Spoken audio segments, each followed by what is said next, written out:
What's up guys? At welcome na naman sa panibagong vlog natin ngayon. At ngayon yung birthdays natin at magbaback workout tayo. Tara, workout tayo.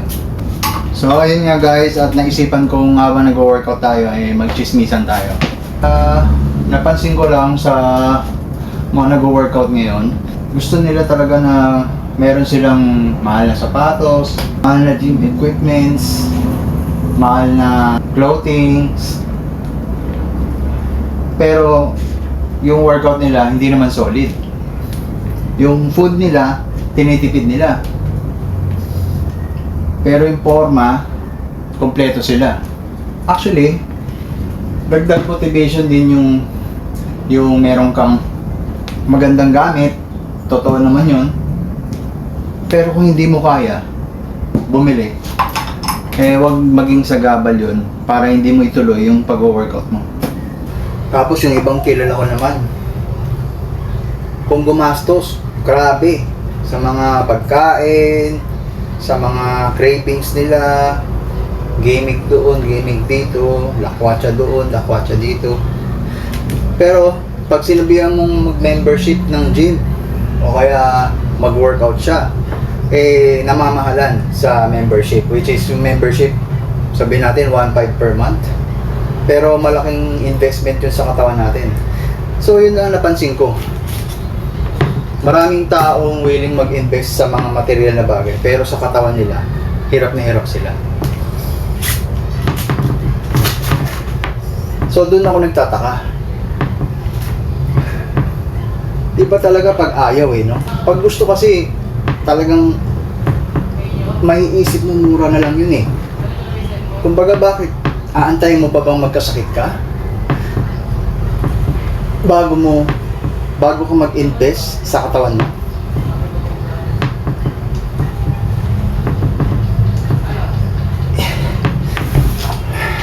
Di ba? Nako, ito pa.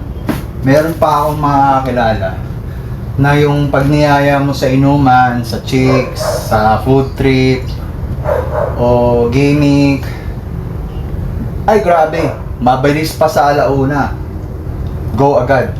Pero pag niyaya mo yan sa mga sports, basketball or basta exercise or workout or running, napakadaming dahilan. Alam mo yun, hindi nila na-enjoy yung workout. Actually, sa totoo lang, hindi mo sila masisisi kasi hindi nila ginagawa yun. Kaya hindi sila nag-enjoy. Siyempre sasabihin nila, ikaw kasi ginagawa mo yan kaya nag-enjoy ka, kami hindi. Andun na tayo, pero dun din tayo nagsimula lahat. Nagsimula lahat tayo sa umpisa na hindi rin naman nag-enjoy sa pagbubuhat. Hirap na hirap magbuhat, pagod na pagod. Lahat ng hirap dinaanan din namin. May mga araw na tinatamad din kami. Tao lang kami. Pero mas pinili naming maging healthy. Di ba? Kaya dapat alam nyo kung anong pipiliin nyo.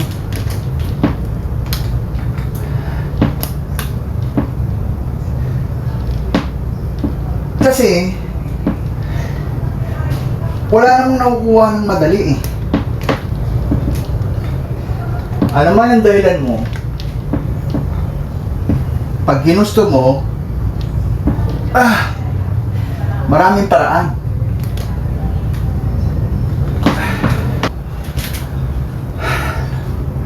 Tapos, eto pa, marami rin akong kakilalang lalo na sa mga grupo-grupo, mga may favoritism, yung tipong close sila yung mga tao, lalo na pag famous ka, mapera ka, sikat ka, pogi, maganda. Alam mo yun, masyadong mga tao kasi kadalasan kahit dati pa, dumidikit ang mga tao pag alam nilang meron silang mapapala sa'yo. Pero pag wala silang mapapala sa'yo, wala, parang deadma ka lang. Parang ka lang, taong dumadaan na kakamustahin nila, parang ganun. Parang babatiin ka lang nila, hindi dahil sa ikaw yan, kundi babatiin ka nila dahil sa parang ano lang, mema lang, parang high lang, ganun. O, hindi ko naman sinasabing lahat ng tao ganun, pero most of the time ng mga tao, lalo na based on my experience, halos lahat ng tao tumitingin sa kung anong use mo sa kanila.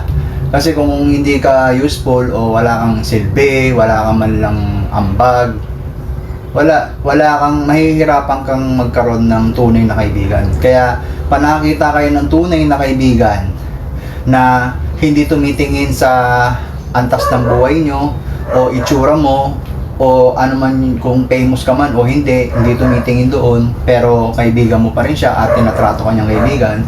Ay nako, ako na nagsasabi sa inyo, huwag nyo nang pakawalan yun. Ingatan nyo na yun. Kasi alam mo bakit? Kasi yun ang pinakamahirap makamit ng isang tao. Kahit milyonaryo ka pa, hindi ka makakahanap ng totoong tao. Kaya ingatan nyo yun.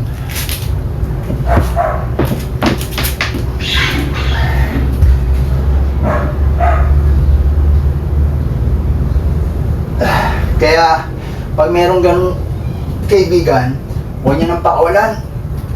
Kasi hindi lahat ng tao nakakakita ng tunay na kaibigan na ganun. Yung hindi tumitingin sa pera, yung sasamahan ka kahit mahirap ka lang.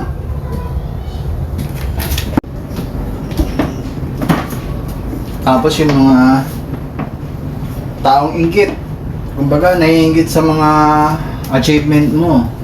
Yung mga taong pag meron ka nakakamit, hindi masaya, kundi hilahin ka pa pababa. Bihira kang makakita ng taong masaya sa achievement mo. Kahit na napakaliit lang ng achievement na yun. Kahit maliit lang yung narating mo, masaya na sila para sa'yo. Hindi mo makikita yun. Hindi mo basta-basta mararamdaman yun sa tao. Kahit na kaibigan o kapamilya mo pa. Kasi ganun talaga yung siguro hindi naman lahat sila reason is naiinggit, pero parang hindi ko maintindihan bakit may mga taong hindi marunong makontento sa kung ano lang ang kaya mong ibigay. Alam mo yun, pag binigay mo yung pera, ihingi pa sila ng marami. Pag binigay mo naman yung effort, magbibigay pa rin sila ng manghihingi pa rin sila ng marami. Pag binigay mo naman yung effort at pera, gusto nila dalawa, pagsabayin mo. Alam mo yun, mga tao talaga kadalasan, hindi na nila iniisip muna yung sasabihin nila sa kapwa nila. Tapos, ayun, at the end of the day, marirealize nila na mali yung sinasabi nila. Tapos, alam mo yun, kaya pag meron kayong kaibigan at merong konting achievements, maging masaya kayo para sa kanya. Okay lang na i-push nyo pa siya harder, pero wag nyo paparamdam sa kanya na baliwala lahat ng pinaghirapan niya. Maging masaya kayo kung anong kayang ibigay ng tao.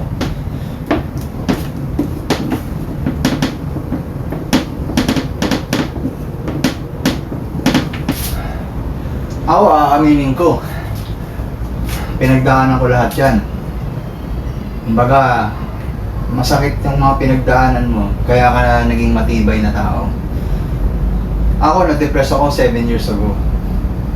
Tsaka, kung iisipin nyo, lahat ng may depression, hindi naman nila ginustong magkaroon sila ng depression Para sa pananaw ko, talagang binigay sa'yo ng Diyos yun, kasi para mas lalo ka pang subukin ng panahon at tumibay. Kaya hindi mo pwedeng sisihin yung mga taong nagka-depresyon kasi mahina sila, weak, or what. Talagang halos lahat ng tao nagdadaan doon. Kasi, ang dami kasing tao ngayon, sobrang toxic na. Alam mo yun? Mga maliliit na bagay, palalakihin. Yung mga hindi naman dapat pag-awayan, gagawa ng issue para may pag-awayan. Dapat hindi ganun, kaya medyo dahil sa toxic na mga tao ngayon, dumadami yung nagkakaroon ng depression. Tapos syempre, yung mga unhealthy din at mga environment natin, mga loko-loko na tao na pumapatay sa kalsada ng ngayon, babataan na ng babata. Hindi na sila natatakot pumatay. Kaya yung mga naiiwanan ng mga namatayan, nagkakaroon din ng depresyon. Pero para sa akin, kung magkakaroon ka ng matinding depresyon at meron kang kahit isang tao lang na nakakaintindi sa sitwasyon mo at nakakausap mo, tingin ko mababawasan kahit paano yung depression mo Kasi yun naman ang nagpapalala ng depression Yung may gusto kang kausapin pero wala kang makausap, tingin ng mga tao sa'yo weak. Alam mo yun? Kumbaga, lahat naman tayo may pinagdadaanan, bakit ikaw may depression ka? Kaya simula nung medyo gumaling ako sa depression, hindi ko na iniintindi yung mga sinasabi ng ibang tao. Kung sinasabi nila na magulubo ko, okay. Kung sinasabi nilang pangit ako, sinasabi nilang epal ako, sinasabi nilang kupal ako, sinasabi nilang sarcastic ako, sinasabi nilang bastos ako or what, wala na akong pakialam kasi sa totoo lang, kilala mo naman ang sarili mo kung ganun ka Alam mo yun? Hindi ka ganun. Sila hindi ka nila kilala. Pero nagja-judge sila. Halos lahat ng tao, judgmental. Diba? Makita lang nila na may hikaw ka sa ilong, may tattoo ka sa leeg or what, iba na yung tingin ng tao sa'yo. Which is para sa akin hindi okay yun. Kasi hindi naman nababase yan sa sa panlabas na Alam mo yun? Kaya hirap sobra mamuhay sa mundo. Daming toxic.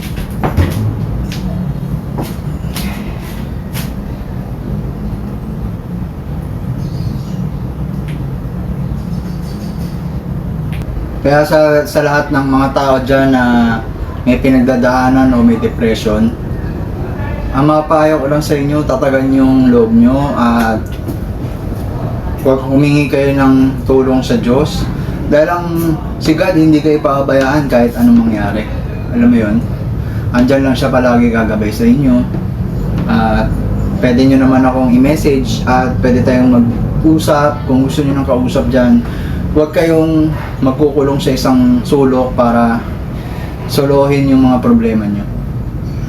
At pwede nyo naman din daanin yan sa sports tulad ng mga basketball o ano man yan, o kaya itakbo natin yan or i-workout. Lahat pwede nyo labanan yan. Pero dapat sisimulan nyo sa pagkilos. Kasi kung hindi nyo sisimulan sa pagkilos, wala nang mabubuo. Hindi nyo masisimulan, walang matatapos.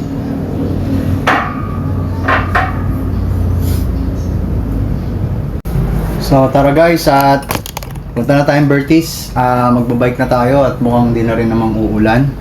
So magko-cold shower muna tayo dahil pawis tayo. Cold shower muna, then bike na tayo. See you guys sa Bertis. At ayun na nga, andito na kami sa Bertis at nagwa-warm up na kami dito para sumabak sa matinding workout. Dahil grabe yung workout na ipapagawa sa amin ni Coach Mark. So, let's go! At eto na nga, simula na ng workout namin. Ayan, sabay-sabay na kaming mag-workout niyan. Kaya, let's go!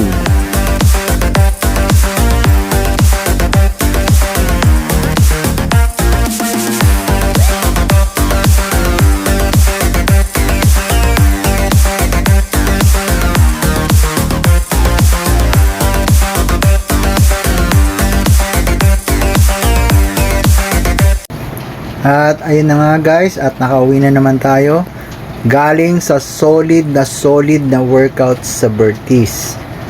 Grabe, sobrang solid. Coach Mark, shoutout sa iyo. Sobrang grabe, pinagod mo talaga kami. So ayun na nga, pag-usapan natin yung workout ni Coach Mark kanina sa amin. So kung makikita nyo, ipopost ko dito, 3 loops means tatlong 1 kilometer run. Okay? Then 12, may nakasulat dyan 12. Ibig sabihin, 12, 11, 10, 9, 8, 7, 6, 5, 4, 3, 2, 1. yung 1 to 5 na workout. So, gagawin nyo yung 1 to 5 na exercise to 12, 11, 12, 11, 10, 9, 8, 7, 6, 5, 4, 3, 2, 1, 12 sets. So, para siyang drop set. Drop set ba? O parang drop set kasi parang drop set nga siya hanggang mag 1 eh. Then, meron pang 1 kilometer run sa dulo. So, ganun kalupit. Pero, grabe, sobrang solid. At masaya ako kasi hindi umulan. Umaambon na nun actually. Nag-iisip na kami kung doon kami sa Ayala. Pero, tinuloy namin, nilaban namin sa garden. At masaya ako dahil hindi siya umulan. Tapos, syempre, bago nag-start ng workout, meron kaming sumali ako sa 3 kilometer run.